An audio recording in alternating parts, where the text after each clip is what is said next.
first came to this church, I walked with a stick or with crutches, and I had a back problem with quite a common back problem, which was a herniated disc that gave me sciatica, but I had bilateral sciatica, so it was done both legs, and it was quite debilitating, and I would be in a lot of pain from that. But I had some surgery, and when they did surgery they discovered that actually the disc had just disintegrated. So the surgery went very well, apparently, and they made room for nerve roots so I wouldn't get sciatica anymore. But what it did leave me with afterwards was chronic pain, and that was actually worse than having the sciatica, because the pain never went away. And I went through pain management course and so on, but and at times I would be in a wheelchair because of that. But we always held on to the fact that God was going to see us through this. And there were occasions when I would have prayer. There was an incident when we took Ryan to university, and we got down there and we went to the church that he was going to go to on the Sunday morning, and during the service my back seized up completely, and at the end of the service I was a bit white and I couldn't move, but a lady came and prayed with me, and I had this amazing feeling of coldness, but really, really lovely, nice cold, not a cold where you're uncomfortable.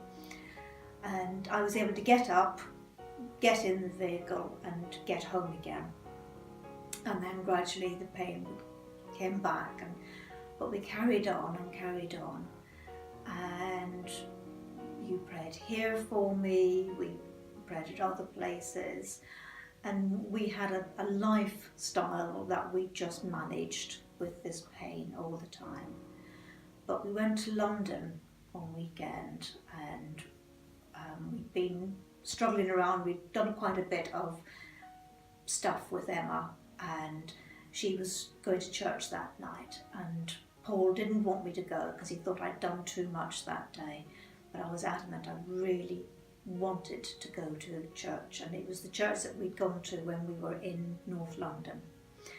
And when we got there, we saw people we hadn't seen in quite a number of years, and some were quite shocked to see me come in on crutches, and some were with one chap who was quite angry about the fact that I came in on crutches. And to the point where he sat behind me and jiggled his knee, and the vibration travelled through and up through my back all through that service. And I was absolutely beside myself. But at the end of the service, this lovely lady called Olive came over and said, God has spoken to me tonight, all the way through this, that I've got to come and pray for you. And she said, are you ready? And I was like, yes, I'm so ready. Because I was just beyond anything that I'd sort of got through before. And she prayed, and I had that cold feeling all down through my body, and all I can say is that's just the presence of Christ in me. Was just this trickle of cold down my spine, and it was just amazing. And at the end she said, well, I think we really need to sort of get up and have a walk. And I reached the crutches. I don't think you need those. So we walked very slowly, and she sort of said, don't worry, I'll hold your hand. And we walked down the aisle, and then we walked up the other aisle, and then we walked down again, and I didn't have any pain. And we put the crutches in the boot of the car, and they didn't come out again for weeks. And when they did come out, it was just to put them in the garage, and I just didn't use the crutches again. And it was just incredible.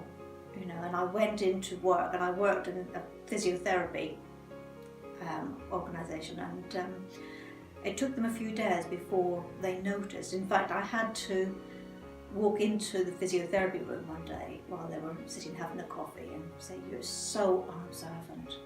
And I skipped across the room and their mouths just fell open and they wanted to know what had happened.